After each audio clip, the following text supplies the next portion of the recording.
कि युद्ध के 14वें दिन पांडवों की ओर से भीम के पुत्र घटोत्कच ने कौरवों से लड़ाई लड़ी थी।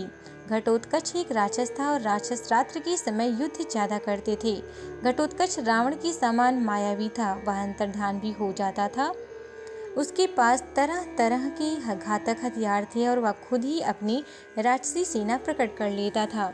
महाभारत के हवाले से पंडित रामचंद्र जोशी ने बताया कि महाभारत युद्ध का नियम यह था कि युद्ध सूरज ढलते ही बंद हो जाया करेगा, मगर भीष्म के वध के बाद से बहुत से नियम भंग हो चुके थे। उनमें से यह एक नियम 14वें दिन भंग हुआ था।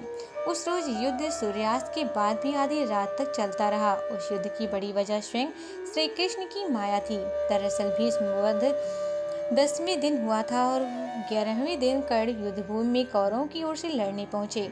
श्री कृष्ण जानते थे कि कर्ण के पास इंद्रदेव की दी हुई वाशवी शक्ति है। उस शक्ति से कर्ण अर्जुन को मारने का प्रण किए हुए थे।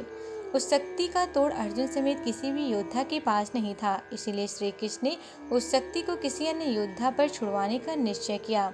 पांडवों की सेना में उस वक्त अर्जुन के अलावा कर्ण को टक्कर देने वाला योद्धा घटोत्कच था। श्री कृष्ण ने घटोत्कच को कहा कि तुम कर्ण को आज मार डालो। घटोत्कच ने अपनी पूरी शक्ति लगाकर कौरवों पर आक्रमण किया।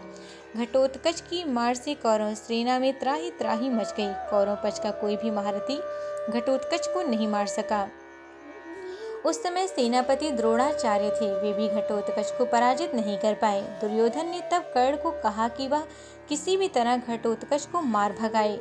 कर्ण धनुर्विद्या में घटोत्कच से बढ़कर था, किंतु घटोत्कच मायावी था और तरह तरह की माया रचाकर भ्रम में डाल देता था। इसीलिए कर्ण भी मुश्किल से टिक पा रहा था। सूर्यास्त होने पर पांडव सेना तो विश्राम कर रही थी, लेकिन घटोत्कच बिना रुके रात को भी लड़ा। रात में घटोत्कच की शक्ति बहुत बढ़ गई थी। कौरव पक्ष को लगने लगा कि अब वे सब उसके हाथों मारे जाएंगे। अंत में कर्ण को उसने मारने के लिए अपनी वाशवी शक्ति उस पर छोड़नी पड़ी। इस प्रकार आधी रात को घटोत्कच का अंत हुआ।